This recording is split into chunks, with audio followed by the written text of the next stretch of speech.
정치의 맛을 제대로 느껴보는 시간 국수대담 시간입니다. 김남국의 국, 박수영의 수. 자, 두 분 의원 나오셨습니다. 먼저 김남국 의원님 안녕하십니까? 네, 안녕하세요. 살고 싶은 도시 생생도시 안산 단원을 김남국입니다. 네, 박수영 의원님 안녕하십니까? 안녕하세요. 국민의힘 박수영 의원입니다. 예.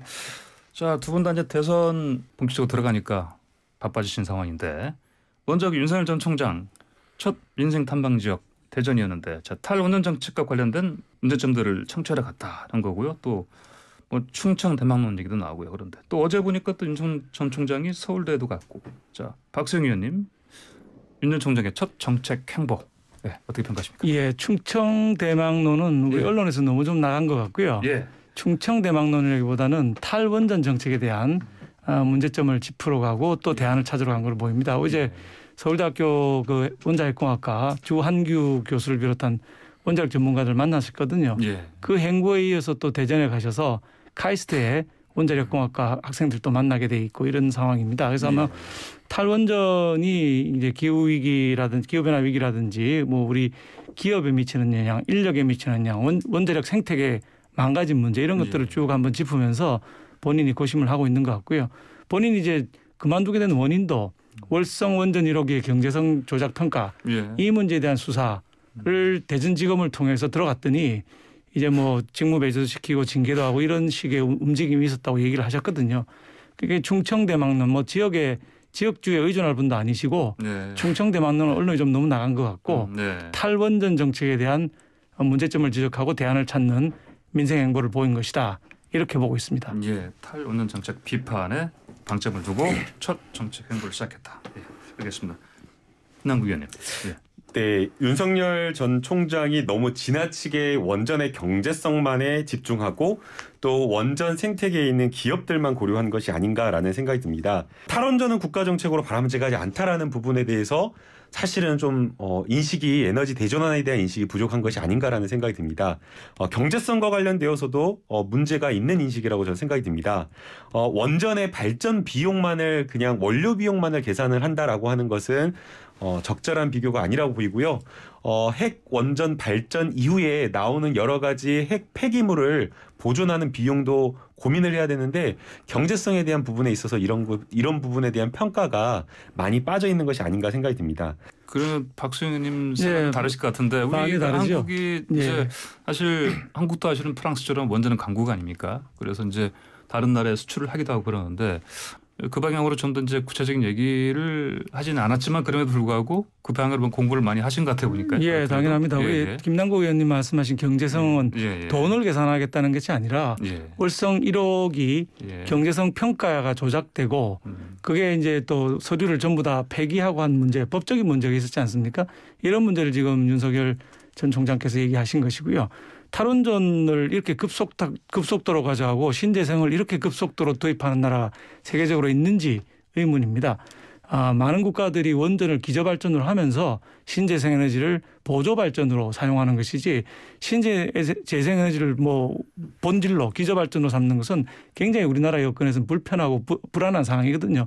바람이 지속적으로 불어주는 것도 아니고 태양이 아주 강력한 사막 지역도 아니기 때문에 신재생에너지만으로 기저발전한다는 것은 어불성설이라고 보고 있습니다. 이게 기후변화 위기에 대한 대응 이걸 위해서도 원자력을 기저발전을 하지 않고는 우리나라 전기 문제 해결하기 어렵습니다. 그러니까 지금 전기료도 올라가고 있지 않습니까? 국민 부담도 주고 생태계도 망가뜨리고 기업도 망하고 일자리도 망가지고 수출도 못하고 여러 가지 문제들을 이제 윤 총장이 직접 얘기는 안 하지만 지적하고 있는 것이라고 볼 수가 있겠습니다. 이게 대표적인 좀 잘못된 정보인데요. 탈원전을 하니까 전기료가 올라간다라는 부분에 대해서 이미 많은 팩트 체크가 이루어져 있습니다. 지금 탈원전이 되고 있는 상황도 아니고요. 탈원전 하겠다라고 목표를 잡은 시점 자체가 60년, 70년 뒤입니다. 그래서 지금 현재는 탈원전에 대한 그런 어떤 부분에 대해서 전기료가 올라갔다라고 하는 것은 좀 적절한 논거는 아닌 것 같습니다. 할인 공제는 아주 많이 난 거고요. 원전에 지금 60년 뒤에야 이제 시작한다, 탈원전 시작한다 이런 말씀은 전혀 팩트가 아니죠. 월성 닫았고 신한울 아직 시작도 안 하는 거 아닙니까? 그거 다 시작해서 해야 되는데 이걸 하지 않고 비싼 LNG를 도입해서 전기를 발전하니까 한전이 적자에 처하게 되고 적자에 처했기 때문에 전기료가 올라가는 거거든요. 60년 뒤라는 얘기는 또 어디서 나온 건지 모르겠어요. 지금 당장 월성 닫았고 신한울 진행 안 시키는 거 아닙니까? 당장 지금 하고 있는 거라고요. 아닙니다. 60년 그렇지 뒤가 않고요. 아니고. 탈원전 목표를 60년 이후로 잡고 있는 거고요. 지금은 그 표현에 따르면 오히려 감원전이라고 하는 게 맞고 그다음에 원전 지금 발전 비율이나 이런 것들을 보면 크게 떨어지지 않았기 때문에 탈원전이었다라고 이야기하기에는 좀 즉각적으로 그 효과가 발휘했다고 보기에는 어렵습니다. 예, 자 다음 주제 한번 넘어가 보시죠. 이번에는 자 미군 점령군이라는 표현 때문에 지금 뭐 범야의 원톱 윤 전 총장 그리고 자 범야의 윤 전 총장하고 내 여권의 여당의 이재명 지사 사이 설전 벌어지고 있는데 자 뭐 역사 왜곡이다, 마타도어식 구태 정치다, 정책 주장이 팽팽한데 먼저 김남국 의원님 이것도 뭐 색깔론입니까? 이재명 지사가 264 그 시인 문화관을 방문을 해서 손녀딸 만나서 하고자 했던 이야기는 이런 겁니다.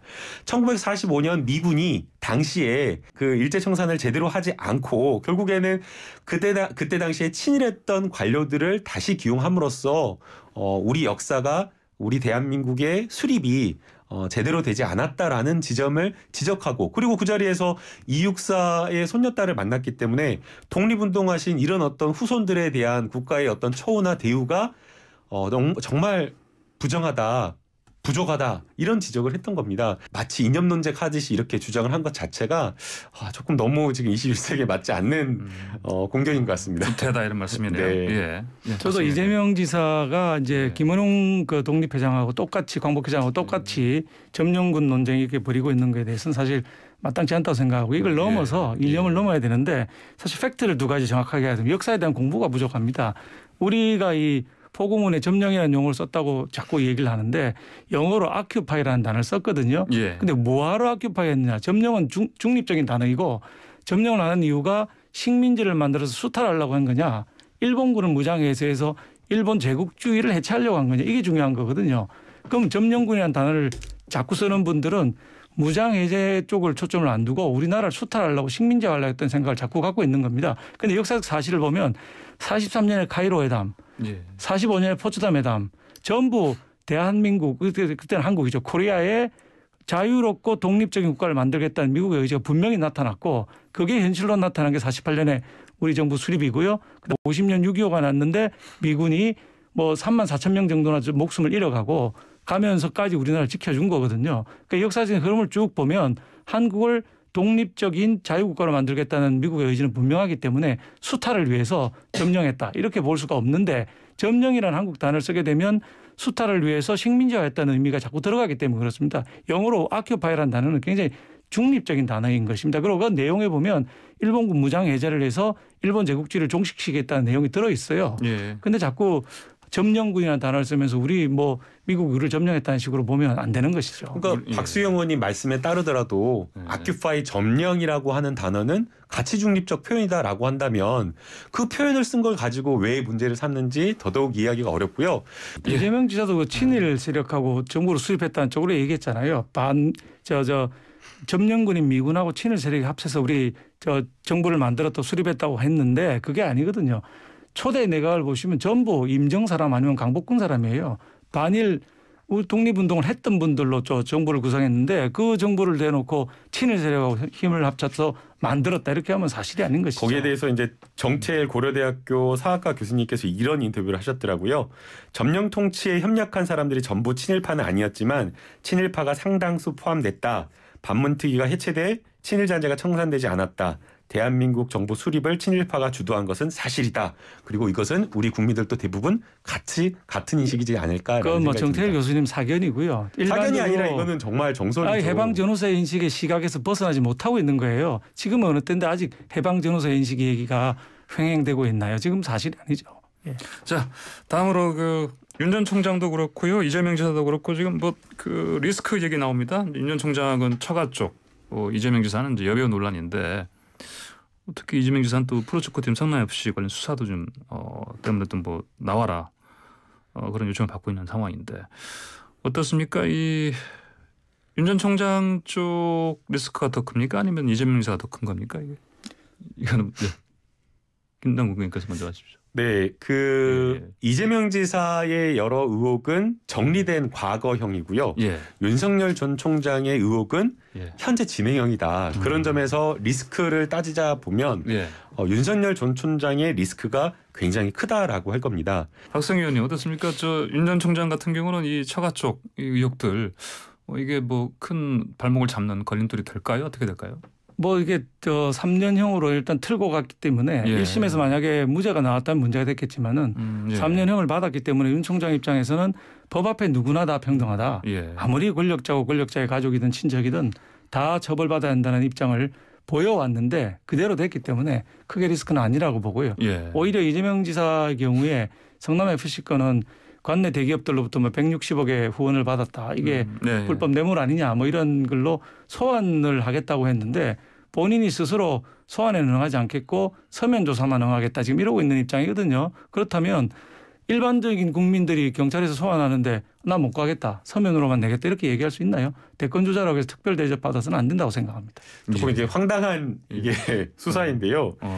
3년 전에 야당이 고발해가지고 문제가 되었던 사건입니다. 그러니까 그 당시에 이제 지방선거를 치르는 과정에 있었던 것으로 보이는데 성남FC가 여러 대기업들을 유치해가지고 160억의 광고비를 받았다, 후원을 받았다라는 것인데 더더욱 이번에 논란이 되는 건요. 이번에 지금 경찰 소환조사와 관련되어서 3년이나 묵혀뒀던 사건을 윤석열 총장 장모 선고일 사건 당일날 갑자기 터져 나온다라는 것 자체가 좀 누가 정치적으로 뒷배우가 작용한 것이 아닌가라는 이런 의심을 하게 됩니다. 지금 집권당이 민주당이고 경찰 검찰을 전부 장악해 있는데 그 경찰 검찰에서 왜 정치적인 작용을 합니까? 제가 보기에는 집권당이 어느 쪽인지를 지금 헷갈리고 계신 것 같아요. 집권당에서 움직이고 있는 경찰이고 집권당에서 움직이고 있는 검찰인데 왜 그 야당이 그렇게 공작을 합니까? 네. 더불어민주당은 집권을 하더라도 경찰이나 검찰의 수사의 독립성을 중요시해서 장악을 하지 않기 때문에 거기에 대해서 관여를 못합니다. 그래서 바쁜 게 이성현 다 임명하셨군요. 자, 알겠습니다. 자, 여권 단일화 좀 볼까요? 정세균 이광재 단일화 이거 결정됐는데 어떻습니까? 또 이낙연 정세균 후보도 지난 1일에 그 식사 회동도 했었고 김남규 의원님. 단일화 보면 지금 일단 방금 전에 김두관 의원이랑도 인터뷰를 했었는데 정세균 이낙연 후보도 사실은 이제 일단 1차 컷오프 거치면 그 이후에 단일화 갈 수 있는 조짐으로 좀 보는 것도 맞죠? 제가 김두관 후보님의 인터뷰를 듣고 왔어야 되는데 이제 언론 일각에서 이야기를 하는 뭐 친이재명, 반이재명 이런 전선이 이렇게 성립이 되어서 그 구도로 단일화가 될 것이다라고 생각은 들지 않습니다. 그리고 일부 후보들이 연대를 한다고 하더라도 그 연대의 효과는 미미할 거다 이렇게 평가하고 있습니다. 알겠습니다. 최근에 이제 이 민주당 쪽 그 경선 TV 토론이라든지 국민 면접 이거 혹시 보셨으면요. 좀 이거 눈에 띄는 부분 특히 또 어제는 또 송영길 대표가 사실 뭐 보통 이제 쓰는 말은 아닌데 뭐 대겸이라는 말까지 써가면서 이제 사실 여기에 대해서는 또 이제 정세균 총리 쪽에서는 이게 뭐 사실 이런 말까지 쓰는 거는 과하다, 사과하라 그런 얘기도 했었고요. 후보들 사이에 이런 설전은 어떻게 짚어보십니까? 김남국 의원님은 아니라고 하시는데 제가 보기에는 이재명 대 반이재명 전선이 형성되고 있는 거 아니냐. 그런데 이게 정책 연대라면 참 바람직한 겁니다. 정책이 같은 사람들끼리 뭉쳐서 정책이 다른 사람을 공격하는 거라면 좋겠는데 이게 계파주의로 다시 흘러가서 대한민국 정치에서는 결국 없어져야 될 계파주의가 다시 부활하는 것 같은 이런 느낌이 들어서 좀 안타깝다는 생각이 들고 있고요. 이 근본적으로는 이재명 지사의 결이 친노 친문의 결하고는 약간 다르기 때문에 이 친노 친문 세력들이 결집을 해서 자기들과 결이 다른 이재명 지사하고 대결을 하겠다. 이재명 지사한테 우리가 줄 이유가 뭐가 있느냐. 이렇게 해서 결집되고 있다는 느낌이 좀 들고 있고요. 뭐 다른 당의 입장에 대해서 제가 너무 길게 자세하게 얘기하는 건 적절하지 않은 것 같습니다. 알겠습니다. 자, 그리고 어제 여야가요. 정부가 제출했던 33조원 경우 2차 추경안 뭐 23일까지 처리하는 걸 합의를 했고요. 근데 상임위원장 재배분 문제는 좀 논의가 좀 진척이 좀 안 되고 있는 거죠, 박승희 의원님. 그렇습니다. 상임위원장은 그동안에 우리 대한민국 헌정사에서 계속 나눠왔고 의석에 따라서 나눠왔고 또 지난 1년간 경험치를 보면 여러 가지 무리한 법들이 통과됐거든요.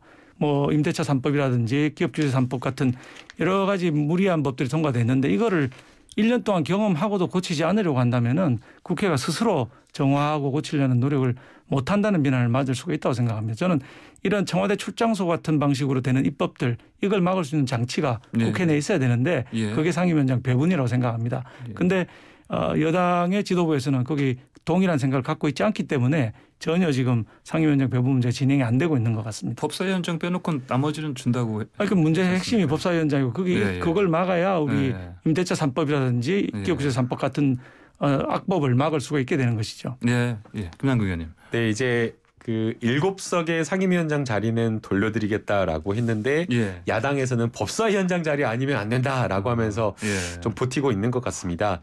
그러나 다른 어떤 상임위에서도 충분히 법안 심사를 하는 것이고 우리 김남국 의원님 말씀하신 대로 상임위가 정상적으로 돌아간다면은 뭐 그렇게 예상할 수도 있겠지만 상임위도 지금 정상적으로 안 돌아가거든요. 그냥 표대결, 기립투표 이런 걸 통해서 마구 통과되고 있고 제대로 법안심사 소위에 넘겨서 숙려하는 이런 법안들은 문제가 없습니다. 그런데 그렇지 않고 바로 통과시킨 법안들이 문제가 되기 때문에 상임위도 문제가 있는데 법사위까지 문제 있으면 안 된다. 이런 시각에서 말씀드리는 것이죠. 저도 박수영 의원님 말씀에 굉장히 공감을 합니다. 여야 간에 함께하면서 충분히 숙고해서 법안을 좀 통과시키는 오랜만에 같은 의견인 것 같습니다. 알겠습니다. 오늘 그럼 두 분 의견 일치한 이 시점에서 오늘 두 분의 토론은 마무리하겠습니다. 두 분 잘 들었습니다. 감사합니다. 네, 감사합니다. 지금까지 박수영 국민의힘 의원, 김남국 민주당 의원이었습니다.